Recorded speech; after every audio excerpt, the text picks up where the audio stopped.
Жогорку кеңешке адис адам барыш керек. Өзүнүн кесибин сүйгөн адам барыш керек да. Мындай чоң деңгээлде, мамлекеттик деңгээлде кандай убадаларды бере аласыздар мындай шайлоочуларга? Эми Кыргызстан деңгээлинде алсак. Мисалы мен чачырабай миграция маселелерин көтөрөйүн деп атам. Кыргызстанда кайсы тармак болбосун ошого түздөн түз тийишибиз бар. Өзүбүз чет жакта иштеп жүрөбүз, а бизде болсо бөлөктөр иштеп жүрөт. Кысасы кайтып аткан мекендештерибизге биз шарт түзүшүбүз керек. Ыйык жерибизди башка бирөөлөр ээлеп атат. Анан эми туугандар көбөйдү. Бул экономикасынын өсүшүнүн белгиси өзүңүз айткандай. Бирок ошол жергиликтүү элдин кызыгына тийбеш үчүн айкалышта жашаганы кандайдыр бир мыйзамдар барбы? Же жаңы жазыш керекпи аны? Ошол жергиликтүү калып иштешип, бул жерде керек болсо кесипке үйрөнүп, башка болуп, жакшы жактарын алып калышыбыз керек. Жол бою снос деген жазуулар аябай көп экен. Бул элдердин укугун кандай коргогону жолдор бар? Мыйзамга такай турган болсок, мыйзам чегинде иш кыла турган болсок, эч ким күйбөйт. Бизге эң маанилүүсү бул элдин ынтымагы, биримдиги. Шайлоо бирлиги күн болот. Эртеси эл бул жакта ынтымакта, биримдикте калыш керек да.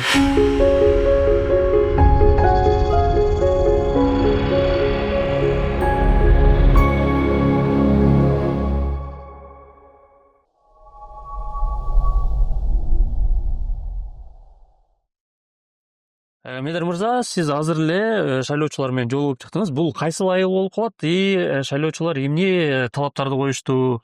Бул Сузак районунун Көк Арт айыл аймагынын Калмакчын айылы.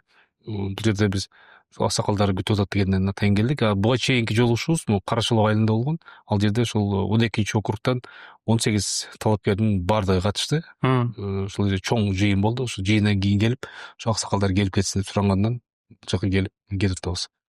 Анан эми бул аксакалдар аз болсо дагы саз суроолорду берди болуш керек. Эмне суроолорду, эмне көйгөй менен жашашат экен бул алыскы айылда? Бул жерде аксакалдар бир жакшы маселе көтөрүштү. Бул Сузак районуну, анан кийин Базар койгон районунун бир бөлүгү кирип атат да, 12 округка. 18 адам чыгып атат. Сузак районунан 15 адам, 3-өө Базар койгон. Ошол себептен ошол Сузак районунан чыккан талапкерлер мындай ымала келип, бир ынтымакка келип туруп, биригип, бир 3 адамды чыгарбасыңарбы деген маселени көтөрүштү. Мен ойлойм бул маселе аябай орчундуу. Себеби дегенде шайлоо бирлиги күн болот.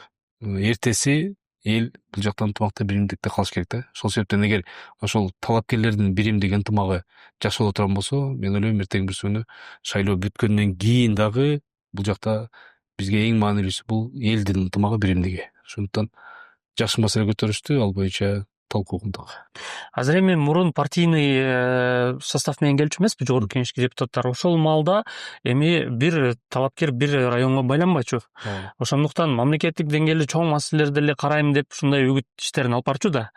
Бүгүнкү күндө болсо жерлерде талапкерлерден көрүп атабыз, ошол жердин локальный маселесин эле көтөрүп, ошону карап, ошентип эми добуш алыш керек да. Ошондой болуп атат. Мындай чоң деңгээлде, мамлекеттик деңгээлде кандай убадаларды бере аласыздар мындай шайлоочуларга? Эми Кыргызстан деңгээлинде алсак. Мен башка шайлоочулар үчүн жооп бере албайм. Айтылып атат, социалдык экономикалык маселе, билим берүү, маданият, салмак сатуу бар жолун жасайбыз депчи. Мен ошол нерседен бир аз алсыраак болоюн дедим. Себеби дегенде универсализм деген жакшы нерсе эмес да. Жогорку кеңешке адис адам барыш керек. Өзүнүн кесибин сүйгөн адам барыш керек да. Мисалы мен чачырабай ошол өзүмдүн программамдын негизи болгон бул миграция маселелерин көтөрөйүн деп атам. Себеби дегенде миграцияны билесиздер, бул Кыргызстанда кайсы тармак болбосун ошого түздөн түз тийишибиз бар. Ошол эле медицина болобу, билим берүү болобу, салмак сактоо болобу, экономика болобу, инвестиция болобу, баардыгына тийишибиз бар. Мындайча айтканда биз эгер ошол башындагы көйгөйдү чече турган болсок, баардык жака таасир болот. Ошон үчүн миграция жаатында маселени көтөрөм. Кудай буюрса, буга чейин 25 жылдык мындайча мамлекеттик коомдук иштерде тажрыйбам бар. Ошол эле президенттин администрациясында иштегем, тышкы иштер министрлигинде иштедим, Екатеринбург шаарында баш консулдукта президент аппаратында иштедим. Азыр ошол 2018 жылдан баштап бүгүнкү күнгө чейин Кыргыз УКМКнын жогорку кеңешинде иштеп келе жатам. Мындайча айтканда, мыйзам чыгаруу жааты дагы бар и аткаруу бириминде иштеген тажрыйбам дагы бар. Эми ошол мигранттар маселесине келе турган болсок, сиз өзүңүз миграцияны жон тери менен сезип басып өткөн мал жолду деп атпайсызбы? Эми ал заман менен бул замандын айырмасы чоң, албетте. Бирок ошого жараша, заманга жараша закондордун дагы Россия аймагында эми көпчүлүк мигранттар бизде Россияда болгондуктан закондор курчуп атат. Биз EASтин мүчөсү болгонубузга карабастан дагы мындай кандайдыр бир тоскоолдуктар аябай көп болуп баштады. Мына бүгүнкү күндө эле биз жаңылыктардан угуп атабыз, биздин текстиль тармагы аябай аксап турган учуру, себеп дегенде чек арада өткөрбөй кандайдыр бир тоскоолдуктар жаралыптыр. Ушул тармакта бизге кандай, биздин ишкерлерге кандай колдоо көрсөтүп, кандай закондорду эмилгелей алабыз? Биз EASке кошулганда, ЕЭП, Евразиялык экономикалык биримдикке кошулганда чоң бир үмүт болгон. Биз ошол алкакта болгондон кийин бизге эч кандай мындай тоскоолдуксуз товар алмашуу, жумуш күчүн алмашуу, анан каржы алмашуу маселеси жеңилдейт депчи. Бирок тилекке каршы сиз айткандай көрүп атабыз. Эми Россияга Россия экен. Жакын кошуналарыбыз деле кээ бир учурда чек араларын тосуп жаап койгон учурлар болуп атат тилекке каршы. Бул жерде мен ойлойм Кыргызстандын позициясын кармаган, то есть Кыргызстандын позициясын мындай жогору коюп туруп, ушу ишке ашырылган, түртө билген, Кыргызстандын кызыкчылыктарын коргой билген адамдар келе турган болсо, бул маселени баарын чечсе болот. Мисалы азыркы күндө мигранттар Россияны тандабай бөлөк өлкөлөрдү да тандап кетип атат эмеспи? Негизи Россиядан Кыргызстанга кантип дагы алып келсек болот? Себептени көрүп атпайбызбы? Биз өзүбүз чет жакта иштеп жүрөбүз, а бизде болсо бөлөктөр иштеп жүрөт. Ошону кандай чечсек болот деген. Туура айтасыз. Кечээ бир жолу ушундай бир аксакал айтып атпайбы? Мигранттар келсин эле десеңер, келгенде иш жок деп. Мен сурай бердим, анда макул, башка жарандар, Кытайдын жарандары, Пакистан, индустар каякта иштеп жүрүшөт? Алар алыстан келип атпайбы? Алыстан келип, ушул үй бүлөсүн багып, акча таап кетип атышат. Десем учпады. Демек, бизде жумуш орундары бар, түзсөк болот. Болгондо ошо биздин чет өлкөдөн мекендешибизге бир аз ыңгайлаштырып, мыйзамдарды өзгөртүшүбүз керек. Мисалы кыла турган болсок, чет өлкөдөн сиз айткандай Кыргызстандын экономикасына келечегине ишенип көбү кайтып атышат, бирок тилекке каршы кетип калгандар да көп болуп атат. Келип көнүшө албай, отурташа албай. Себеби дегенде алар уже 20-30 жылдан бери айталык сыртта жашап, ошолордун шарты менен жашап, ошолордун мындайча айтканда жашоосу менен жүрүп, бул жака келип көйнө албай кетип калгандар толтура. Мен бир эле мисал айтып берейин. Мен жакын эле бир тааныштарым, балдарым орус болуп калды. Мен кайтарбасам болбойт, бала-чагамды алып кетем деп маселе көтөргөн экен 1-2 жыл мурун. Көтөрсө, келинчеги менен балдары каршы. Сен ал жакта чоңоюп калды, башка болду, биз ал жака барбайбыз. Акыры болбой, ойбойну койбой, күчкө салып ыландырып туруп келиптир. Баары жакшы, бизнеси бар, бул жакта башкасы бар, баарын укташып туруп, бир болбогон бир кичинекей маселе, бул мектеп маселеси. Чече алышпаптыр. Сөйтүп өздөрү жашаган районго мектепке баласын киргизе албаптыр. Ошол мындайча айтканда келинчегине балдарына шылтоо болуптур да, мына көрдүңбү, бул жакта билимге колдоо жок экен. Кеттик деп, кайра түйүнчөнү түйүп, кайра кетип калышты. Сасы кайтып аткан мекендештерибизге биз шарт түзүшүбүз керек. Шарт түзүп, аларды бул жакта алып калыш керек. Сиз айткандай, сыртка чыгып кетип атабыз, бирок ыйык жерибизди башка бирөөлөр ээлеп атат. Демек бул комплекстүү карай турган маселе, бирок ошондой болсо дагы эми миграция маселесин караганда, эми сиз карап аткан маселе болсочу, бул азыркы аксакалдардын айтканындай эле тарбия маселесине дагы келип такалат экен да. Себеп дегенде бир жыл, нече жыл өткөндөн кийин ушул миграцияда төрөлүп өсүп, ошол жактан менталитетин алып калган балдар биздин экономикабызды, политикабызды жүргүзгөн өзөктүү балдар болуп чоңоюп келет ушул поколенияга. Тарбия жагынан мисалы үчүн закон чыгарыш кыйын, бирок өзүңүздүн мындай депутат катары эмес, талапкер катары эмес, миграцияда жүргөн адам катары кандай кылсак болот бул жакта? Себеп дегенде чындап эле ошондой телефондун таасири, интернеттин таасири дегендей. Туура айтасыз. Бул жерде бир өтө орчундуу бир маселе бар. Мекендештердин, мигранттардын балдары. То есть ата-энеси сыртка чыгып кетип атат, бул жакта балдар калып атат. Жакшы, эгер чоң ата-энеси, ата-энеси болсо, ошолордун колунда. Болбосо, тилекке каршы кошунасына, тааныбаган адамдарга таштап коюп, чуркаган бойдон чет өлкөгө кетип калгандар толтуруп атат да. Ошол себептен мен ойлойм, ушу тарбия маселесине көңүл буруш үчүн биринчи кезекте үй бүлөнү биз башкарышыбыз керек. Ата-эне балдар менен чогуу жашаш керек. Бул бир. Экинчи, эгер ата-эне балдар менен чогуу жашай турган болсо, жанагы балдарын чоңойткон аз келгенсип, азыр неберелерин чоңойтуп аткан кара-картандарды биз бошотот элек да, ошолор бир кадырлуу каарлыктын доорун сүрөт эле да, эс алып дегендей. Бала маселе жок. Ал кызынын баласы, өзүнүн баласы жат эмес, бирок аманат деген нерсе бар да. Биринчиден, экинчиден, ошол кусалыкка, сагынычка зар болуп жашап аткан, чоңоюп аткан бала, мээримге тойбой чоңоюп аткан бала эртең бир күнү мамлекетке зыян алып келип коюшу мүмкүн. Баары дебейм, бирок арасынан. Ошондуктан ар бир үй бүлө чогуу бирдикте болсо, анан бул маселени башка бир өңүттөн карай турган болсок, тарбия маселеси. Азыр Кыргыз Республикасынын президентинин 2024-жылдын 18 декабрында 369 жарлыгы чыккан. Улуттук дем, дүйнөлүк бийиктик, оң жол деп. Аябай жакшы документ. Ал жерге баары камтылган. Сетиктин ушу тарбия, маданият, Идеологиялык идеологиялык бир документ. Орусча айтканда доктрина да. Буга чейин дагы бир топ улуттук программалар кабыл алынып келген, бирок тилекке каршы ишке ашыруу механизми жок болгондуктан алар кагаз боюнда калып кетти да. Мунусу жакшы чыкты, бирок дагы да элге калың катмарда жете элек. Эгер ушуну таянып туруп, ушуга негиздеп туруп иш алып бара турган болсок, бир топ маселени чечсек болот. Ошол эле тарбия боюнча. Тарбия боюнча ала турган болсок, могу Сингапурдун бир эмеси чыгат да методу. Тилекке каршы азыр көрүп атабыз, зорлук зомбулук үй бүлөдө болуп атат. Ошол эле балдарды чаап жиберип, уруп жиберип, майып кылып өлтүрүп койгондо учурлар болуп атат тилекке каршы. Такыр эле карабай койсоң дагы бала көчөгө чыгып кетиши. Ошо бир орто жерин табышыбыз керек да. Сингапурда илгертен баштап бул нерсе бар экен. Биз кичинекейибизде билесиз, чыбык менен тарбиялап койчу. Чыбыкты көтөрүп келаткан эле тып эле туруп калчу.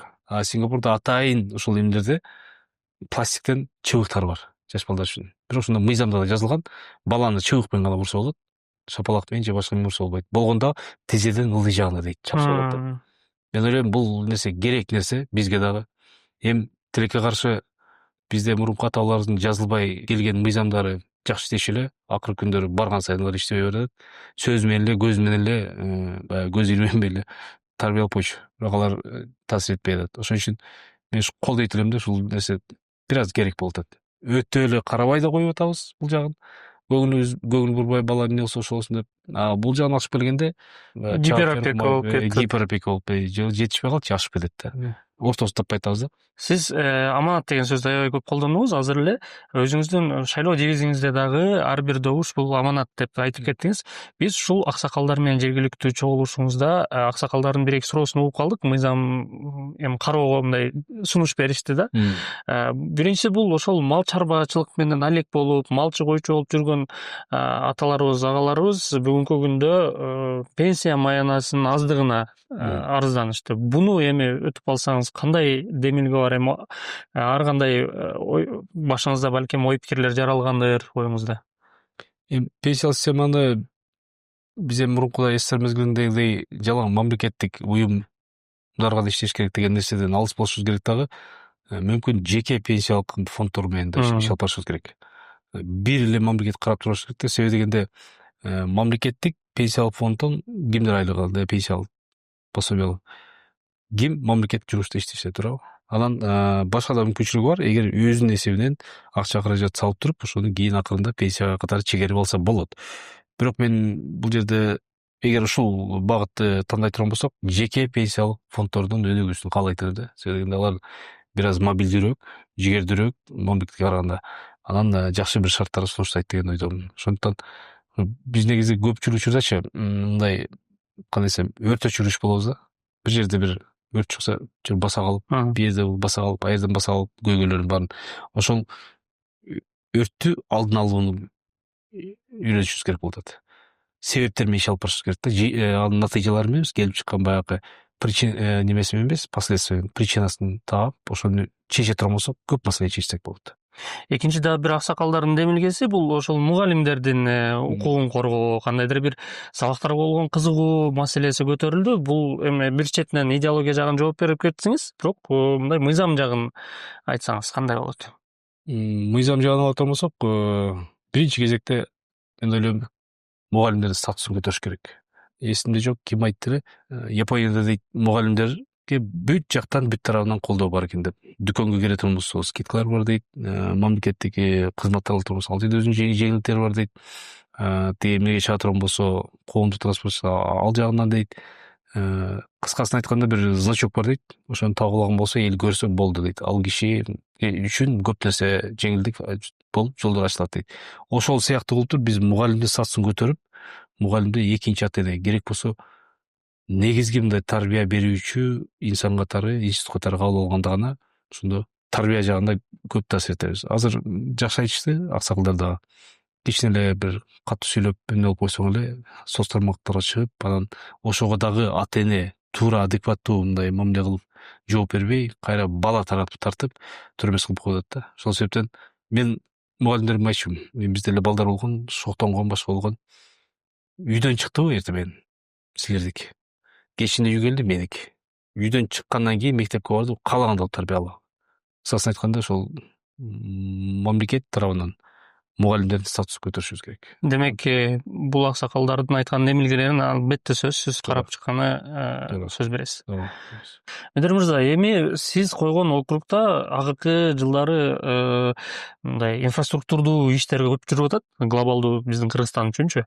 Анан кошуна мамлекеттер менен түшкөн темир жол ушул сиздин округуңуздан өтө турган болуп атат.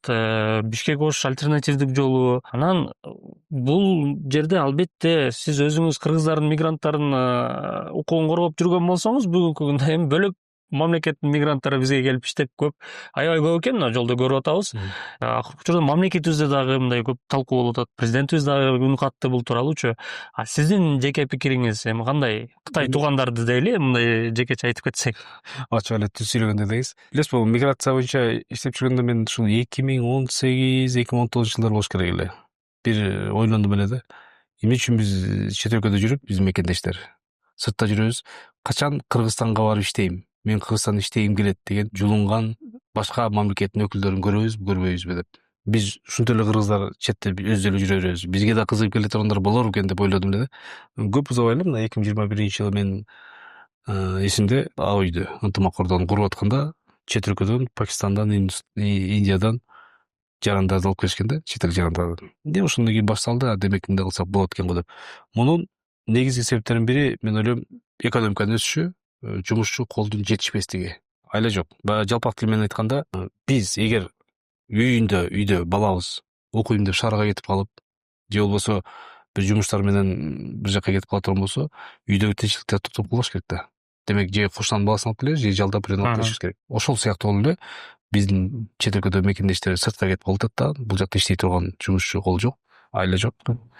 Кошуна мамлекеттерден келип атышат. Азыр биз ушул айтып атканда сурообузга дал келгендей, могу туннель окшойт. Түшүп бир аз маек курсак кандай дейсиз? Макул.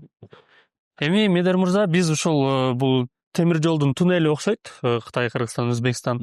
Анан түшкөндө эле байкаган нерсе, сиз деле байкадыңыз болуш керек, бул кызыл баннер чоң болуп кытайча жазуу, анан кийин кичине болуп кыргыз орусча жазуу экен. Бул дагы эми бул тил саясатыбыз, мамлекетибизде акыркы жылдары аябай көтөрүлүп келе жаткан тил саясатыбызга кандай болуп калат бул? Кыргызымыз жакшы сөз бар да. Башталат баары майдадан, байкабайт аны майда адам дейт. Ошондон майдаланып кеттик да акыркы жылдарчы. Ошон үчүн Кыргыз Республикасынын мамлекеттик тил боюнча конституциялык мыйзамы бар. 2023-жылы кабыл алынган. Ошол мыйзам 2023-жылы кабыл алып, 2 жылдан кийин мындайча айтканда ага шайкеш келтирип, башка мыйзамдарга 18 мыйзамга толуктуу өзгөртүүлөр киргизилди быйыл. Аябай ызы чуу болуп, уксаңыздар керек, жогорку кеңеште көтөрүлүп, каршы пикирлер да болду. Ошончо да кабыл алынды.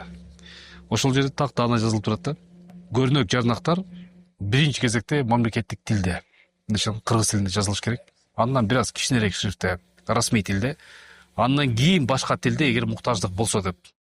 Ошол себептен ушуга бир көңүл буруп, бул жергиликтүү бийликтин иши негизи. Ушулар көңүл буруп туруп, ушуларды алмаштырганга мен ойлойм, бир далалат кылыш керек. Себеби дегенде, эгер ушул бойдон жөн коюп көз жумуп отурган болсок, эртең жайнап кетсе, бул дагы бир элдин кичине болсо да бир кыжырданышына алып келет да. Ошол себептен туура байкадыңыз, мундагы өзгөрүш керек. Ошол элдин кыжыры келип калат эмеспи? Бир учурлар майда нерседен топтолуп бир чоң нерсеге айланат да. Анан ошону азыр эми регион болуп округка бөлүнгөндөн кийин депутаттын дагы салымы өтө чоң бул маселеде, мындай ошону басканы, ошону же кайрадан тескерисинче күчөткөнүчү. Анан эми бул туугандар көбөйдү. Бул экономикасынын өсүшүнүн белгиси, өзүңүз айткандай. Бирок ошол жергиликтүү элдин кыжырына тийбеш үчүн дагы кандайдыр бир мыйзамдарды карап, мындай жергиликтүү эл менен мындай айкалышта жашаганы кандайдыр бир мыйзамдар барбы негизи бизде Кыргызстанда? Же жаңы жазыш керекпи аны? Жок, негизи бар. Мунун баары бар, даяр, бирок маселе ошону иштетип алышта да. Иштетип, көзөмөлдөп, аны ишке ашырышта. Ошол себептен сиз айткандай эми экономикабызга инвесторлор керек, маселе жок. Болгондо дагы могул Кыргызстан, Кытай, Өзбекстан темир жолунун курулушу бул өтө жакшы пайда алып келет. Буюрса бунун жемишин көрөбүз. Бирок ошол эле мезгилде биз курулуп атыптыр, эртең бүрсүнү жашап экен, биз тупик мамлекет болбойбуз, транзиттик бир өлкө болуп калат экенбиз деп эле карап отура бербей, мында бир башка жактан да пайдаланышыбыз керек да. Ошол жергиликтүү калк иштешип, бул жерде керек болсо кесипке үйрөнүп, башка болуп, жакшы жактарын алып калышыбыз керек. Нааразычылыктар эмнеден пайда болуп атат? Бул көбөйүп кетти, тиги бул жака. Бул убактылуу нерсе. Убактылуу нерсе болгондо ошол ким келип атат бул жака, канча адам келип атат, квотанын негизинде эмеспи, ошолорду гана жергиликтүү бийлик эл менен кошо көзөмөлгө алып, ошону маалымат берип эле турса, мынча адамыбыз бар, мындай тигиндей деп. Баягы катташпаса тууганда жат болот дейт. Бийлик менен эл катташпай турган болсо бири бирине жат болуп калат дагы, кыжырдануу маселелер ошол жерден келип чыгат да. Ошон үчүн мен чакырат элем, ошол болгону жергиликтүү бийлик эл менен тыгыз иштешип эле, маалыматты берип эле турса, суроо пайда болбойт.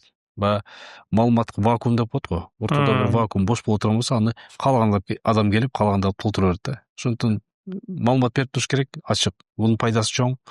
Кудай буйрса эртең үзүрүн көрөбүз деген сыяктуу. Бирок ошол эле мезгилде булардын мындайча айтканда жакшы жактарын алып, биринчиден, экинчиден баягы чектен да чыгарып жибербеш керек да. Мен азыр эле айттым го. Машина менен келатам, ушул жолдо. Алдымда Кытай номерундагы машина ал жака бул жака айдап келатат. Акыры келип ошону тосуп, кичине мына тескеп жолго салышка туура келди. Жөн койсо булар эртең башка нерсеге да барышы мүмкүн. Ошон үчүн баары башына. Эми бул темир жол, бул бир проект. Мындан тышкары биз турган жол дагы түндүк түштүк альтернативдүү жол. Биз эми байкашыбыз боюнча сиздин шайлоочуларыңыз эле бул суроону берип атышты болуш керек. Жол бою снос деген жазуулар аябай көп экен. Ал маселеде мисалы үчүн эми талаш пикирлер толтура болуп кетти. Элдер деле нааразылар көп да, эми үйүн ким эле алдырып койгусу келет. Бирок ошол эле мезгилде биз жолдо ушундай бир парадокс менен кезиктик. Эки кошуна үй заборлору бирдей, бирөөсүнү 0,5 деп жазып коюптур, бирөөсүнү 2,1 метр деп жазып коюптур. Анан түшүнбөй калдык да, бизчи экөө бирдей эле турат, жолдо эле бирдей тегиз өтүп, поворот жок. Анан бул жагында эми сиз шайлоодон жеңип барып калсаңыз жогорку кеңешке, бул элдердин укугун кандай коргогону жолдор бар? 0,5 анан 2,5 деп жазып койгону мен билбейт экенмин, бирок тагыраак барып ошол изилдеп көрүш керек экен жеринде. Мындайча айтканда аки чүкүрсүң караштырып дегендей, анализдеп. Мамлекеттик деңгээлдеги бир чоң долбоорлорго эгер жер керек боло турган болсо, жерди мамлекет алып өзүнүн карамагына, бирок ошол эле мезгилде анын компенсациясы, мындайча айтканда ордун толуктап берүү жагы каралган да. Ошол мыйзам чегинде жасай турган болсо, мен ойлойм эч кандай карама-каршылыктар болбош керек. Эми эл да түшүнсө болот. Мүмкүн мыйзамдуу болуп туруп, бирок мамлекетке керек болгон учурлар да болот. Кээ бир учурда тилекке каршы баягы чындап эле сыртка чыгып алган учурлар да болот да. Алар түшүнүш керек, эми бир 30, 40, 50, мүмкүн 60 жылдан бери ошол жерде жашап аткан. Анын мыйзамсыз экенин билген эмес. Бүгүн гана маселе көтөрүлүп, жанагы документтер көтөрүлгөндөн кийин аныкталып атат. Алар да түшүнүш керек, бирок мен ойлойм, мыйзамга такай турган болсок, мыйзам чегинде иш кыла турган болсок, эч ким күйбөйт. Эми ошол миграция маселеси боюнча мен аябай сиз менен сүйлөшкүм келди, себеп дегенде мен өзүм дагы 13 жыл миграцияда жүргөн инсан катары. Себеп дегенде бул маселе аябай орчундуу Кыргызстан үчүн. Дээрлик Кыргызстандын мындайча алганда 20% эле чет өлкөдө жүрөт. Сиз ошол миграцияга кантип барып калгансыз? Эмне болуп барып калгансыз? Кандай кыйынчылыктарды башыңыздан өткөргөнсүз? Ошол тууралуу сурагым келип турат сизге. Мен негизи 20 жылдан ашык ушул миграция жаатында иштеп жүрөм. Ошол миграция маселесине негизи эле ошол миграция жаатына кантип келип калдым. Ал эми сыртка миграция чыккан өзүнчө бир тема. Мен 2002 жылы Москва шаарына бир 2 күндүк бир семинарга барыш керек эле. Москвага поезд менен жүрсөңүз керек. Поездда билесиз 3,5 сутка ары, 3,5 сутка бери. Бир 7 сутка жолго кетсе, 2 эле күн тиги семинарга кеткен да. Биринчи жолу поездга түштүм. Поездга чөрмөн эле ошол жерде жалбаттык балдар проводник экен. Айтып калышты, биринчи жолу кетип атасың, азыр 25 мүнөт тиги Кыргызстан, Казакстан чекарасында турабыз. Андан кийин ары карап жылабыз деп. Макул, андан кийин жеттик Кайынга. Жеткенден кийин анан плацкарттага кетип атканбыз. Жанында бир 2 бала бар эле, ошол менен сүйлөшүп турсам, проводник келди дагы, андан кийин менин паспортумду бер деди. Мен ойлойм, жана көрүп берет окшойт деп берип туруп, мындай карасам, кайра карасам кетип калыптыр. Алып келет го деп күтүп турсам, бир 10 мүнөттөн кийин келди го дейм. Келип анан менде паспорт керек жок сага. Керек, эмне керек жок? Бермейсиң десем, барып алып ал деди. Каяктан десем, мен купема барсаң дейт, чек арачылар ошол жерде берет сага деди. Мен ойлойм, мен биринчи жолу баратсам каттайт турбайбы, нерсе кылат турбайбы, бар дедим. Турсам, плацкартта бир 20 киши кезекте туруптур. Анан барып сурадым, эмне кезекте турсаң паспорт алган дейт. Кантип аласың десем, акча берет экен, 200-500 паспортун берет экен, чын бат-баттан ичип атышты. Мен айттым, мен бекер эле алам дедим. Сен ала албайсың деп бекер кезекке тур дейт. Жок, кезекке турбайм деп түртүлүп кирип кеттим. Кирсем, 2 чыгарачы отуруптур. Бир орус жигит, бир казак жигит, казакстандык. Анан кирип айттым, "Мне паспортун берилет" десем, фамилияң деди. Карап тапты, паспорт карап акча берди. Деньги. Ну за что? За паспорт дейт. Я за паспорт государству давно платил дедим. Вам за что? За какие услуги? Или квитанцию будете выдавать десем, нет дейт. Анда бер дедим бекенде. Акың жок десем, бербейм дейт. Албасаң чык деп мени түртүп атат, а тиги мекендештерим сырттан туруп мени кайра тартып атат, булар түртүп атат. Чыкпай тырышып тура бердим. Анан акыры беркилер орус жигит айтты, дай мне паспорт деди. Деди, паспорт алып нече өтө салбайт, onun баардыгын бересиң. Все что ли дейт, все. Эгер бербей турган болсоң, азыр түшөм, прокуратурага чогурабыз. Мен Москваны жыйнаштырам дедим. Чогуруп ушу тештиребиз. Десем, дагы түртүп башташты мени. Тиги мекендештерим 3-4 топ тартып атат. Акыры жаап туруп алдым да көрүп чыкпай койдум. Проводниктер келди, аны 5 мүнөт убакыт калды дедим. Поезд жылат, ашчы адамдар чыккыла деп кыйкыра баштады. Анан тиги шашып алдыгынан кийин мы с собой потом разберемся деп паспорттарын баарын таштап кетип калды. Паспорттарын жыйнадым да мекендештерге таратып бердим. Мекендештер менин артыман ишип алыштыр. Акчаны кимге беребиз деп. Мен айттым, бербейсиңер дедим. Эми бул мыйзамсыз, экинчи бербегиле. Деп ошентип отурсам, бир маалда проводник жигиттердин купесине кирип отуруп алдым, чыкпай. Тигилер бүтүп. Тиги жердештерим жок. Бир жарым саат өтүп, 40 мүнөт болуп калды. Поезд күч алып кетип атат, разгон менен. Анан бир маалда тиги начальник поезд жетектешиптир. Аксакал экен. Келип, сен кимсиң дейт, учашпай эле. Мен айттым, жүргүнчүмүн, мыйзамдуу жүргүнчүмүн, паспортум бар, билетим бар. Сиз кимсиз? Начальник поездмун дейт. Анан экинчи сөзү, мен сени поездде жүрөм дейт. Анан жидим келип кетти, жакасынан алып тартып баштадым. Каяктан жүрөсүң? Плацкарттан, терезеден, эшиктен жүр десем качат. Качкан сайын тартып коем. Ошондо турган кийин Аксакалга айттым, келбесеңиз болот эле. Мен ойлодум деп, ушул вагондо эле проблема бар экен деп. Ушул вагондун укугун коргоп барам. Көрсөм бүт составда окшойт. Деп кыскасы, ушу бар жакта мекендештер укугун коргоп бардым. 2 күндүк эмнеде жүрүп, кайра келип коргодум дагы. Ошондо эртең менен саат 6-да Бишкекке келип түштүк да поездден. Түз эле Кыргыз темир жолуна бардым. Барып, ал жерде саат 9-дарда башкы директор орун басар келди. Ал менен сүйлөшүп, ушундай көйгөй бар экенсе бар деди, биз аны чече албайбыз деди, ачык эле деди. Макул дедим да, анан график бер деди мага. Бир жумада кайсы багыт боюнча поезд келет, бир айда канча адам ташыйт, бир жылда канча адам ташыйт. Бүт маалыматты алдым да, ошонун негизинен Акаевга, президент Акаевге кат яздым.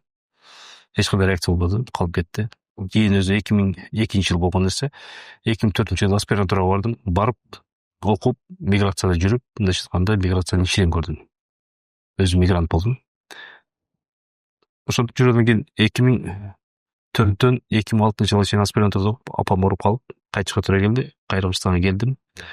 Апам дегенде чоң энем каза болуп калды ошол жылы 2006. Анан кайра 2006 жылы май айларында мага сунуш болуп, Екатеринбург шаарындагы баш консулдукка референт катары жумушка орноштум. Андан кийин атташе болуп дипломат болдум. 1 жыл иштегенден кийин кайра Бишкекке келип, жанагы долбоорумду дагы эле эсиме чыгарбай 5 жыл мурун бул жака Бишкекке келип сунуштай баштадым. Ошондо бир адамдар аркылуу президентке кат жетип, анан президент жакшы долбоор экен, колдоп бергиле деп суранып, тапшырманы берип, уже колдоосу менен 2008 жылдын март айларында биринчи поезд кете баштады, юристтер менен.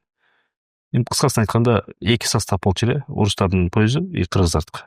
Мурун орустардыкынан тие алчубуз, кыргыздардыкын тоночу эле мындайча айтканда. Юристтер кирген күндөн баштап, кыргыздардыкын тоной албай калышты, орустардыкына кол сала башташты. Кыскасы айтканда жакшы долбоор болгон. Мен миграция жаатындагы жасаган эң биринчи алгачкы чоң долбоорум ушул болду. Ошентип миграция жаатына сүңгүп кирип кеттим десе болот 2002 жылы. Бул эми 2008 жылы биринчи поезд кетти деп атасыз. 2008 жылы мен дагы ошол сиз айткан биринчи поезд менен сизге ачылыш болушу мүмкүн.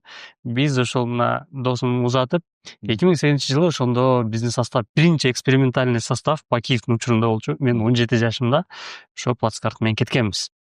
Ошондо эч ким тийген эмес биздечи. Көрсө анын аркасында сиз турбайсызбы? Сизге Алла ыраазы болсун. Эми сиз мигранттын жашоосунун жон тери менен сезип өттүм деп атпайсызбы? Бирок азыр айтып бергениңизге караганда сиз башынан баштап эле жаш кезиңизден баштап мигрант болгондо деле сиз мындай кандай десем белый воротничок дейт го. Ушундай дипломат болуп, мындай консульский отделдерде иштеп ушинтип калыпсыз да. Бирок баягы кыргыздардын кыйын жашоосун кантип сезе алдыңыз? Мисалы үчүн грузчик болгон бир туугандарыбыз бар, дворник болгон бир туугандарыбыз бар, подвалдарда жашаган бир туугандарыбыз болгон да. Менин эсимде 2008-жылы биз барып эле киргенибизде ошондо Хрущевканын 5-этажына чыкканбыз, эң акыркы этаж эле. 38 квадрат метрде 28 адам жашачубуз. Ошондой нерсени башыңыздан өткөргөнсүзбү? Көргөм. Мен ошол 2004-жылы Кудайдын буйругу менен ушул аспирантура окууга тапшырган бардым. Анда институт товароведения, конъюнктура оптового рынка деген бар эле. Ал илгери может уктаганым койгондор СССР мезгилинде Госнаб деген болчу эле, государственное снабжение деген. Ошонун астында загратконторалар болчу. Загратконтора деген элден, мамлекеттен жанагы мөмө жемиштерди, жасылчаларды топтоп туруп, мамлекеттин атынан экспортко чыгарчу да СССР. Ошол система СССР бузулганда талкаланып кеткен. Ошол себептен ошол системаны калыбына келтирүү максатында ошо кызыгып айыл чарбасында аны ошол окууга тапшыргам. Загратконтора системасын калыбына келтирем деп. Аны тапшырып окуп жүрүп, анын жогоруда айткандай чоң эми ооруп калып, келе беришке туура келди дагы, келе бергем. Бирок орустардын жакшы сөзү бар го. Мечтайте осторожно дейби. Они сбываются депчи. Асалында мен Москвага чыгаардын алдында Жалбаттан үй алган болчумун. 98-жылы бүт элек үй болчу. Ошол үйдүн жок дегенде шыбагын же болбосо бир айталы кладкасын же бир эмнеси кирпичин койгону өзүм үйрөнүп келем Москвадан деп кетем. Окуйм, түштөн кийин иштейм деп. Жердин түбүнөн болсо да баштайм ушул үйрөнүп келем деп кеткен. Жердин түбүнөн деген сөзүм бар эле. Москвага барып батир ижарага алдык. Келинчегим да бар, экөөбүз, анан ийинлерибиз бар. Өзүңүз айткандай, биринчи ошол бир бөлмөлүү батирде өзүбүз 6 жашаганбыз. Кийин көбөйдүк. Биринчи барганда кененирээк жашайлы 6 жашап, анан кийин бир аз көбөйдүк. Кысасы ошентип көргөнбүз жашоону. Кийин 3 бөлмөлүү алдык. Ал жерде өзүңүз айткандай бир 12-14 адамдай жашадык. Аны иштен көрдүм. Экинчиси, мен окуп жүргөндө, мен биринчи барганда баягы акча төгөнө баштайт. 6 ай чыдаган баштайт, акча төгөнө баштадым, иштегенге туура келди. Түштөн кийин жумуш издеп жөнөдүм. Жумуш издеп жөнөгөндө Райыпкул Арзыманович Аттокуров деген агабыз бар Москвада, мурунку элчи болуп жүргөн. Ошол кишиге жолугуп, мага жумуш керек эле, жардам берилсе макул, леска жардам берем деп бир жума жооп кайра чалдым. Жумуш жок болуп атабы, десем жок болуп атат, сага ылайык чыкпай атат, туруп деди. Бир жума дагы чалдым. Бир жок акча калбай калды, кечиресиз.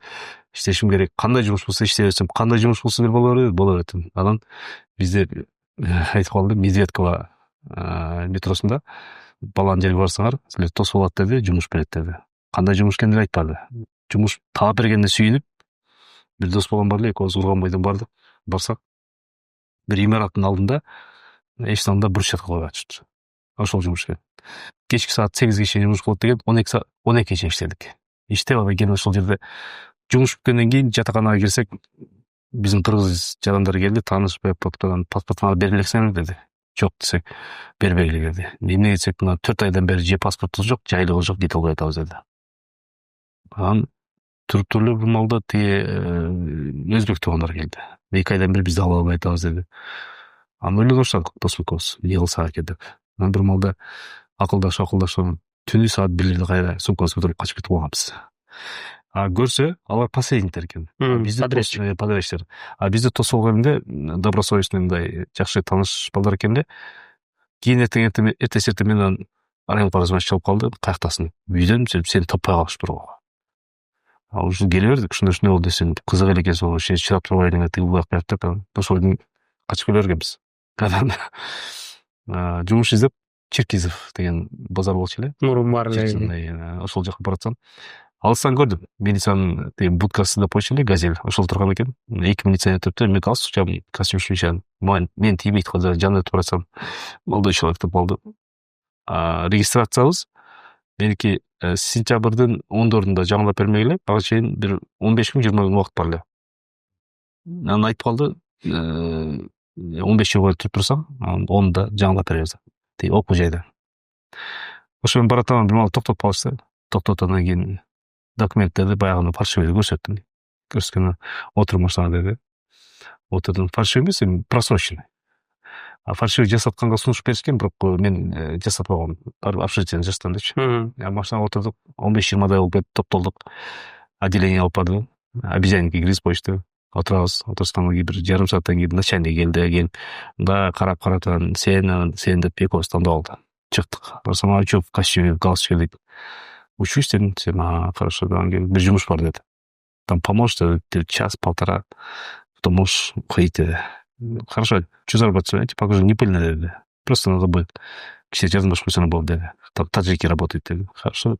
Барсақ, бір жерде бір кафесі бар екен. Кафенің артында су өткөргөн түтүк бар екен. Водопроводный система. Анан колонисттин үстүн чаң басып, бір жарым метрдей үстү жабылып калыптыр да. Кургак экен, ичинде бір таджик иштеп атыптыр. Баягыны казып лом менен мага салып берет. Чакага мен чипмен тартамда төгүп болду. Бир саат иштеди окшойт. Бир сааттан кийин анан келди, бүттүп колума паспортун берди, кетип калды.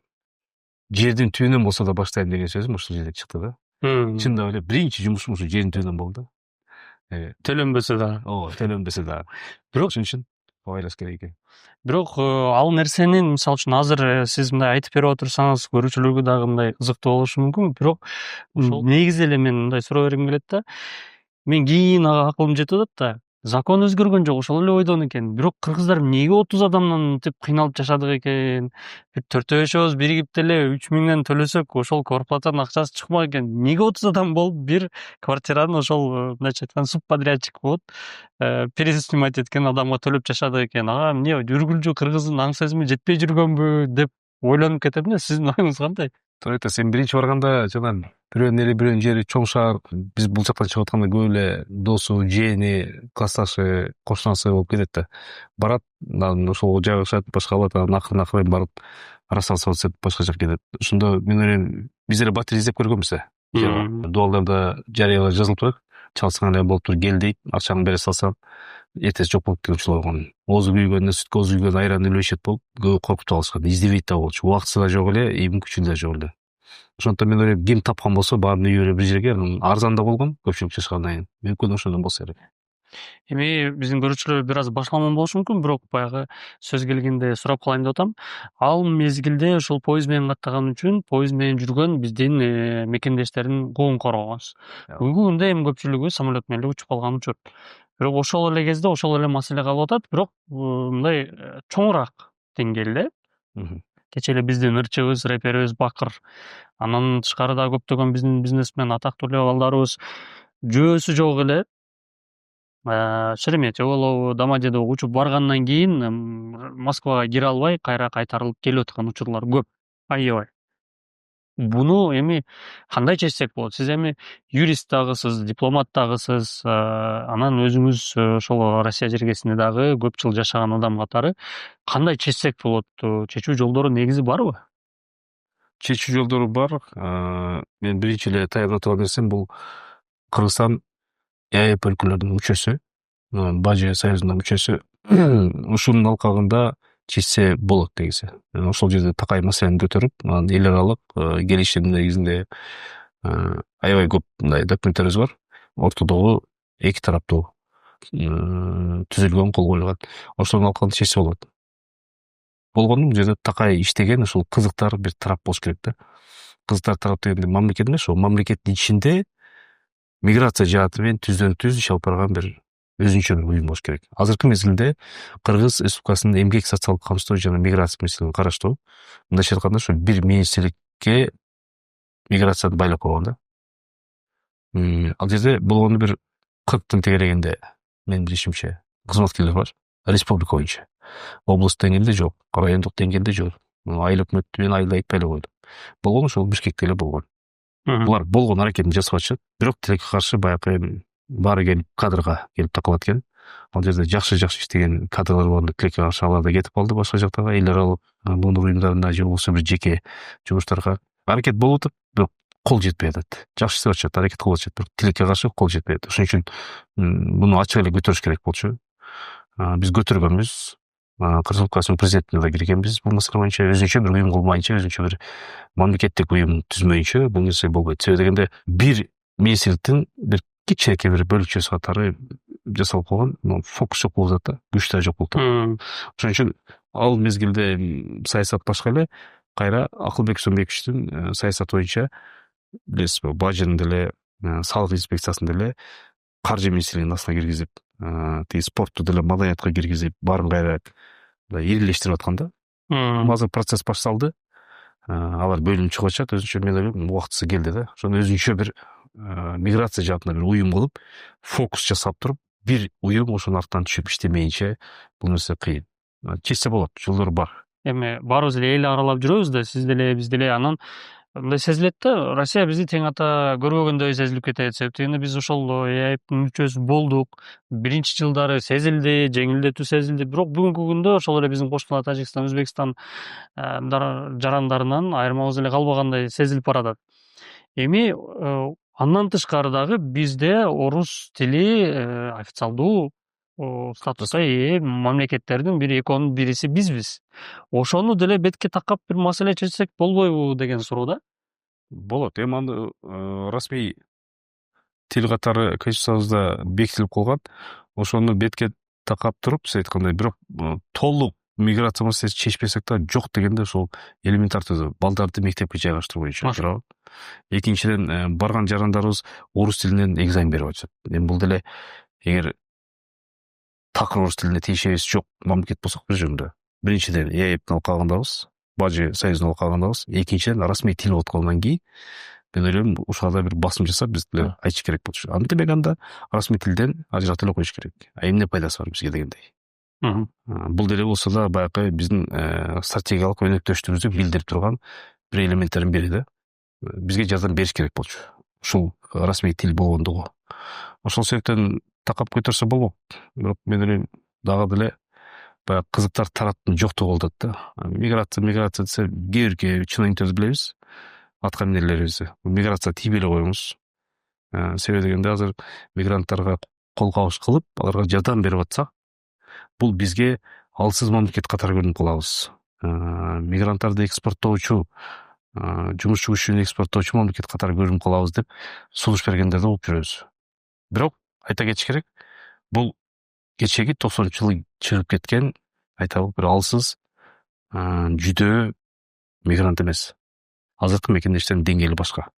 Биз аларды башын бириктирип, ынтымак алып келип туруп, көп нерсе жасасак болот.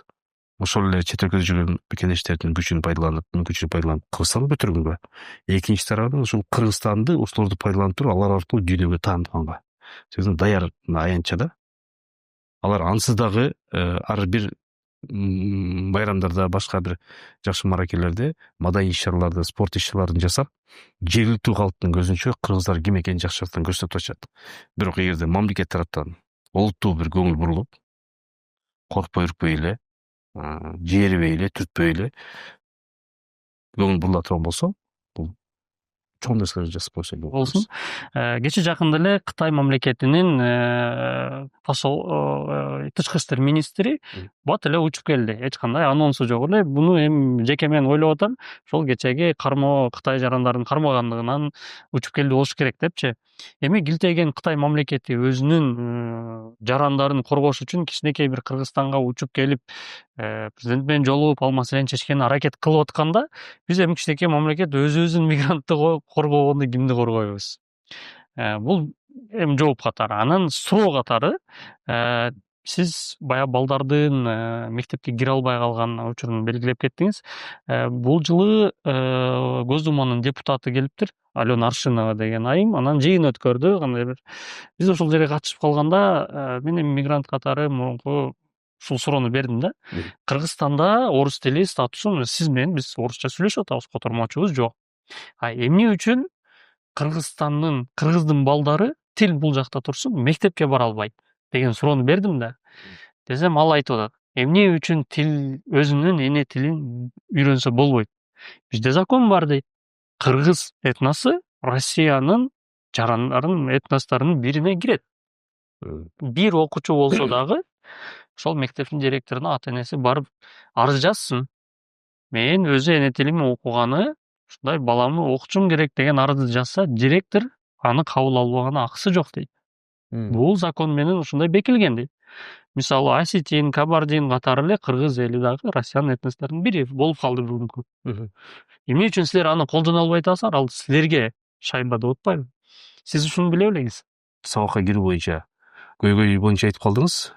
Биз быйыл жай айында жогорку кеңеште жыйын өткөздүк. Ошол жогорку кеңештин миграция кеңешинин алкагында жыйын өткөрүп, ошол жерге чет өлкөдөн мекендештер да келди. Анан мамлекеттик туңгуч онлайн мектеп ачылган бизде. Ошонун директору Муратбек агайды да чакырдык, маалымат берди.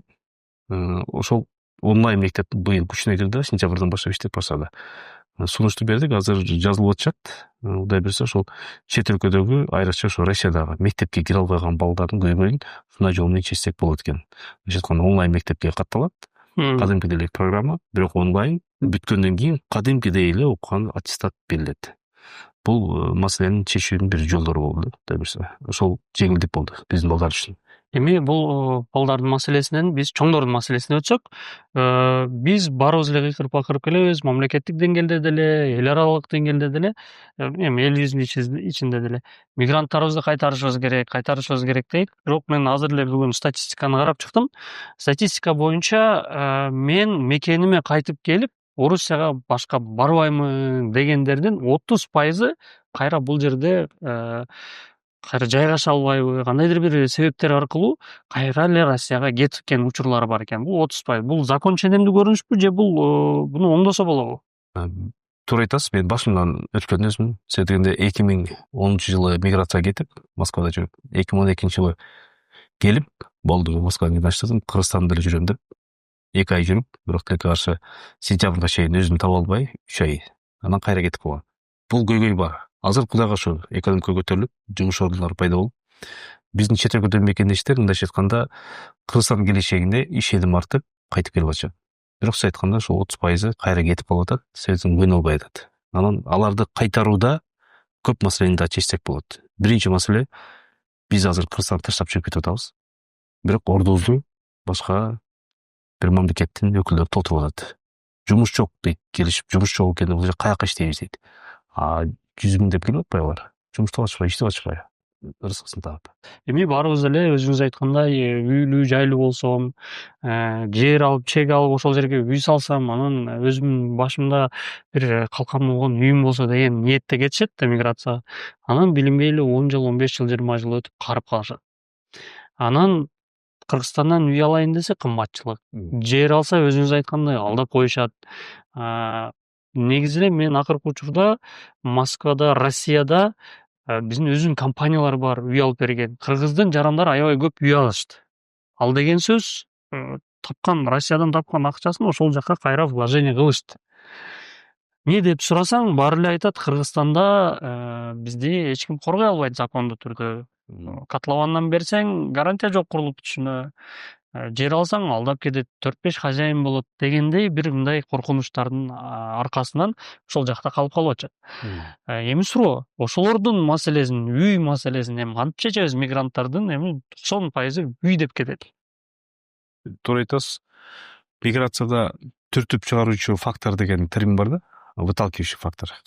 Алар бир нече. Ошолордун эң биринчиси бул жумуш орду.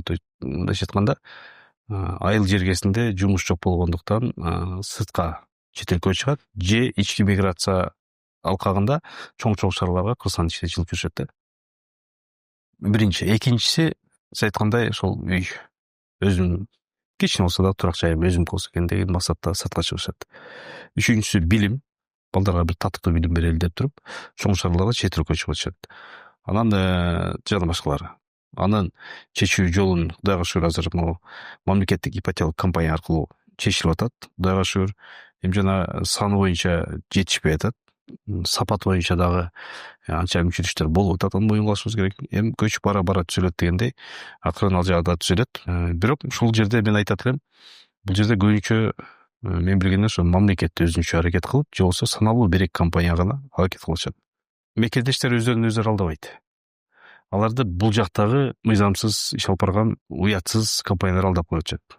Мекендеш ал жакта, алар бул жакта болуп туруп, ким экенин билбей калышат да, алдап калып атышат. Биз ушул маселени жана бизнеске багыт алып келген мекендештердин маселесин чечүү максатында мекендеш инвесторлор ассоциациясы түзүп негизги максаты ошол жерде бир аянтча түзсөк, мекендеш инвесторлор ошол келип катталып мүчө болуп, ошол ассоциацияга мүчө болуп кирсе, анан өздөрүнүн көйгөйлөрүн өздөрү чечсе, башын бириктирип, мамлекет тараптан биз ошо миграция кеңеши, жогорку кеңеш тараптан колдон келген жардам берсек деп. А жерде негизги максаттардын бири ошол өздөрүнүн укугун өздөрү коргосо, биз жардам берсек ошого. Депутаттар жардам менен, жогорку кеңештин колдоосу менен, башка мамлекеттик органдардын таянышы менен дегендей жөлөгү менен. Ошол жерде дагы биз сунуш кылганбыз. Мисалы, 4-5 баланы азыр башын бириктире турган болсоңуз, ушундай мекендештерибиз бар. Бүтүндөй шаар куруп койгон мүмкүнчүлүгү барлар бар да. Ошолордун башын бириктирип эле ачыңыздар, өзүңүздөрдүн мындайча айтканда курулуш компанияңызга ачып туруп, ГЧП негизинде мамлекеттик жеке өнөктөштүк. Ошонун негизинде мамлекет жер бөлүп берсин, тиги балдар мекендештер четирүүнүн башын бириктирип туруп акчасын салсын. Жер дагы бекер чыгып атат, бирок мамлекет дагы утушка ээ болуп атат. Мекендештерге жер турак жай маселеси чечилип атат. Ушундай жол менен чечсе болот. Мындайча айтканда мекендештердин өздөрүнүн күнчүлүк бериш керек. Ошондо коркпой үркпөй, өзүбүздүн балдар ишенимдүү тиги өздөрүнөн алса, бир айылга да инвестиция болмок, өздөрүнө да жумуш болуп калмак. Мүмкүн ошол жумуштун артынан эртең кайтканга дагы бир өбөлгөлөр түзүлмөк. Анан бул жогорку кеңеште дагы көтөрүлүп жүргөн маселе биздин кыздардын маселеси. Кечээ жакында эле бир жаңылыктар порталынан окуп калдым, да бир статья чыкты. Кыргыздын аялдары четке барганда аябай бир чоң сыноого дуушар болушат экен. Эми мамлекетибиз бир аз кичинараак болуп, буга чейин дагы бир алсыз болуп келген мамлекетибиз, тең ата сүйлөшө албагандыктан кыздарыбыз эми ачыгын айтканда кароосуз калып кеткен учурлар көп болот. Бул маселеде тыюу салуу маселеси дагы көтөрүлгөн. Ага көз карашыңыз кандай? Биз кыздарыбызды кантип коруйбуз? 17-18 жашта, 16 жашта кетип атчы. Бир эле Россия жергесин албасак, бөлөк мамлекеттерге деле барып, аябай мындай өкүнүчтүү окуяларга дуушар болуп калбачы. Бул маселеде көз карашыңыз кандай? Кантип чечебиз? Биз азыр жаш боюнча айтып калганбызбы, 16-17 депчи. Мен айтат элем, 12-13 жаштагы кыздар да кетип атат. Негизи жасаган жумушчулар бала кароо. Эжеси, тайэжеси же туугандары алып кетип атат. Ата энеси бул жакта калып калат да, бала караган алып кетип атышат. Өзү бала. Өзү бала. Бул дагы бир жаман көрүнүш да. Анан тиги кыздар боюнча мен ойлойм, тыюу салуу менен биз жеңе албайбыз. Конституцияда бул эркиндиги чектөө катары карайт. Ошон үчүн биз миграция чейинки даярдык маселесине көңүл бурушубуз керек. Мисалы, айылдан түп-түз эле эч кандай даярдыгы жок, эч кандай бара турган мамлекет жөнүндө маалыматы жок, же ошол мамлекеттин жок дегенде тыңыраак бир тилин үйрөнбөй эле кетип калып атышат да. Чыгып атканда биз маалымат берип, аларды даярдап чыгышыбыз керек.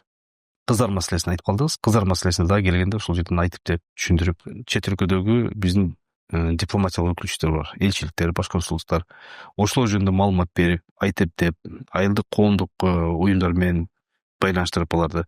Мондой деп кызыңар кетип атат, көзүңөргө алып койгула деп, анан аларга дагы айтып, такайышлар менен байланыштыруула, коомдук иш-чараларга катышып туруула деп, бирге болуп, кыскасын айтканда бир жакын болуп турган болсо, баягы кыргыздын жакшы сөзү бар, катташпаса тууганда жат болот деп. Жакын эле болуп турса, эч кандай андай маселе болбойт. Мен билгенден сиздин 3 жогорку билимиңиз бар. Анын бири экономика тармагынан. Ошол экономика тармагынан сүйлөшүп кетсек. Статистика боюнча быйыл август айы рекорддук болуптур. Россиядан болгон которуулар боюнча, акча которуулар боюнча 300 миллион доллардан ашыптыр. Бир айдык өлчөмгө алганда. Бул 2022 жылдан бери бир айдык өлчөмдө мынча сумма которулар элек экен эле. Бирок биздин мигранттардын саны азайып атса, акча которуу маселеси кыйындашып атса, мисалы үчүн бир жеке адам лимит коюп койду, көп которо албайм. Эмненин эсебинен бизде акча которуу көбөйүп атат? Бул жерде акча которууда бир нерсени эске алыш керек, Алып мырза. Ал жеке адамдардын акча которуу эмес, анын ичинде ошол жеке бизнестин үлүшү бар да. Аны көп эле баягы ойлошот. Мекендештер ата энесине которуп аткан акчаны элестеп. Ачык эле айтыш керек, ал жерде ошо бизнестин дагы, жеке ишкерликтин дагы үлүшү бар да. Бул нерсе мен эмне менен салыштырып атам? Кайтып аткан мекендештердин болгон акчасын бул жака которуп, Капиталдарын чыгарып атышат деген нерсе менен да байланыштуу болот да. Биринчиден, экинчиден, азыр эми жашырган эмне? Реэкспорт маселеси. Европа мамлекеттеринин башка жактан Россияга тыюу салынды. ошол эле Кытайдан, башка жактан Кыргызстан аркылуу болуп аткан ошонун эсебинен дагы көбөйүп атат. Ушул эле маселени улай Бакунов мырза, Россиянын Кыргызстандагы элчиси айтып атат, Кыргызстан рекорддук түрдө 3 миллиардтан ашты, которуулар деп мактануу таризде айтып атат. Бирок ошол эле кезде Россияда биздин баягы айтып өткөндөй мекендештерибизге которууну чектеп атат. Барган сайын ар бир кадамын контролдоп чектөө күчөп баратат. Эми биз ошол өзүңүз дагы деле айткандай реэкспорттуу мамлекет болуп, өзүбүздү баягы калкан болуп тосуп, санкцияга дуушар болуп атабыз, политикалык кысымдарга дуушар болуп атабыз. Ошону дагы мындай айтып, туугандар, силер үчүн биз ушундай болуп көрүп атабыз, эми биздин мекендештерге чектөөнү алып коелар деп сүйлөшсөк болобу, мындай дипломат тилде? Болот. Бул Өзбекстан. Билесиздер, Каримов анда кандай мамиле эле? Мирзиёев мырза келди, андан кийин кандай мамиле? Жеке мамиле менен чечсе деле болот. Жеке мамиле десе, көп десе жеке мамиле чечилет. Баягы официалдуу расмий жолугушууларда галстукпен тагынып башка алды. Бир 10%, 20%, калганы ошол без галстук деп коет го. Шырманын артында. Айрыкча Россия Федерациясы. Ооба. Эми бул Россия менен болгон мамиле. Негизи эле сиз мигранттардын маселесин көтөрөм деп атпайсызбы? Мигранттардын маселеси бүгүнкү күндө жайылып кетти дүйнө жүзүнө. Эми кыйыныраак болсо керек мигранттардын маселеси. Бир эле мамлекет эмес, Америка Кошмо Штаттары менен дагы маселени чечиш кыйын. Себеп дегенде акыркы жылдары биздин болгон мекендештерибиз Америкада көбөйүп кетти. Анан Трамп мырза алардын да жашоосун кыйындаттырып койду. Баягы сот отурумдарын кыскартып, анан депортация маселесин көтөрүп, ал жакта болуп көргөнсүзбү? Ал маселени кантип чечебиз? Америка Кошмо Штаттарында болгон. Бул жерде мен жеке баамда ички саясат болуп атат го дейм. Себеп дегенде Трамп мырза республиканец болуп, демократтардын келүүсүнө каршылык болуп, ошол эле Чикаго шаарынын мэри демократ болуп атат. Иллинойс штаты болуп калабы? Иллинойс штатынын губернатору дагы. Ошол болбосо башка жактарда көп деле сезилбейт. Нью-Йоркто мисалы анчалык деле эмес. Бирок именно ошол Чикаго менен Иллинойс болуп атат да. Ошол жерде мен ойлойм, бул эки партиянын ортосунда болгон тиреште, баягы эки дөбө кагышса бээ жол чымын өлөт дегендей, ортодо ошо мигранттарга, алардын ичинде ошол биздин кыргыздарга да тийип атат. Эске салып кетсек, биздин мигранттардын көпчүлүгү Чикаго шаарынын. Ооба. Анан эми баягы 10 жылдык визалар кирди эле, аябай жакшы сүйүнүп калдык эле, бирок аны дагы азыр бүгүнкү күндө кыскартып 3 ай максимумга түшүрдү. Эми бул Кытай, Америка Кошмо Штаттары менен кандай сүйлөшсөк болот? Россияга макул, орус тилини бетке такасак болот экен, реэкспортту Америка менен кантип сүйлөшөбүз? Кен байлыктарыбызды беребизби?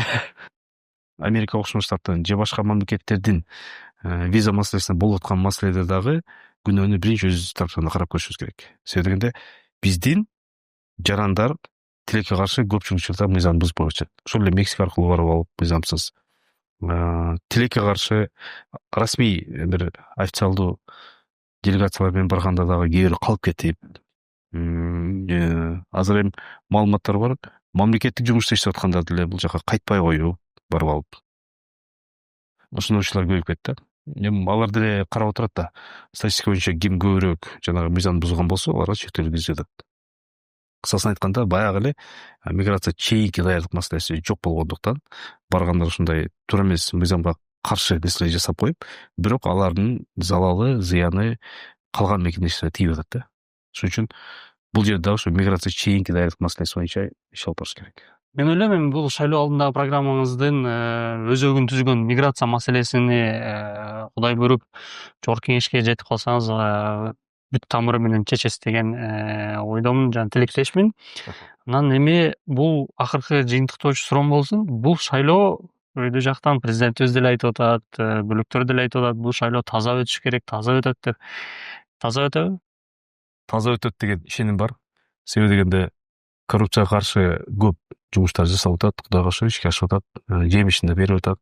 Анан ошончо нерсени жасап, баягы бир кумалак бир карынмай чиртет деп, бул эгер шайлоодо болуп аткан мыйзамсыз процесстерге көңүл бурулбай турган болсо, элдин ишени бир аз кетип калышы керек да. Себеп дегенде биз дагы көпчүлүк талапкерлер ошол жетекчиликтин айткан сөзүнө ишенип, чындап таза болуп, бардык талапкерлерге бирдей шарт мүмкүнчүлүктөр түзүлөт дегенге келип отурабыз. Биз мисалы бул жака байлыгыбызды коргойлу же бийлигибизди коргоп калалы деп келген жокпуз. Ошондуктан ошол ишенимдүүлүк жатабыз. Ошол себептен мен таза өтөт деп ишенем. Бирок анча мынча болуп атат, көрүп атасыздар, массалык маалымат кармалып атат, башка болуп атат. Ошол сыяктуу мындай таза, адилеттүү кармап бере турган болсо, таза болот. И таза болууга мамлекет шарттарды түзүп бериш керек. Себеби дегенде Кыргыз Республикасынын конституциясына так жазылып турат. Биринчи главасынын биринчи беренесинин 4-бөлүгүндө эл эгемендиктин ээси, бийликтин булагы деп. Бул деген бийликтин булагы деген бийликтин башында турат деген. Эртең Кудай берсе шайлоочуларга жакшы бир мүмкүнчүлүк ачылат, булактын көзү ачылат. Таза адамды шайлап, таза адамды тандап бере турган болсо, жана бийлик ага шарттарды түзүп бере турган болсо, ошо булактан ылдый, көздөй таза суу алып, таза саясат болот. Өлкө жетекчилигине же болбосо мамлекеттик саясатка каршы чыгып, элдерди сатып алып, иш алып барган кишилерди бизди шайлоочулар шайлап кое турган болсо, анда ошол эле булактын, бийликтин булагынын башынан ылдый көздөр таза эмес, баягы эл айткан саса саясат дагы жүрө берет. Урматтуу көрүүчүлөр, Медер Байкенин программасын жактыргандар, Медер Байкенин шайлоочулар ошол участокко барганда Медер Рахман деп фамилияны таап, ошол жерге өзүңөрдүн добушуңарды берсеңер болот. А мен шайлоочулар болсо, ушул чыгаруунун түбүндө лайкты басып, бөлүшүп коюңуздар, анан катталып коюңуздар деп айтып кетмекчимин. Параз болсун, убактыңызды бөлүп кеткениңизге ийгилик каалайбыз. Анан ошол программаңызды баштан этеге чейин чыгарып, элдин аманаттын до конца чыкканына тилектешпиз. Рахмат. Игилик. Штафан.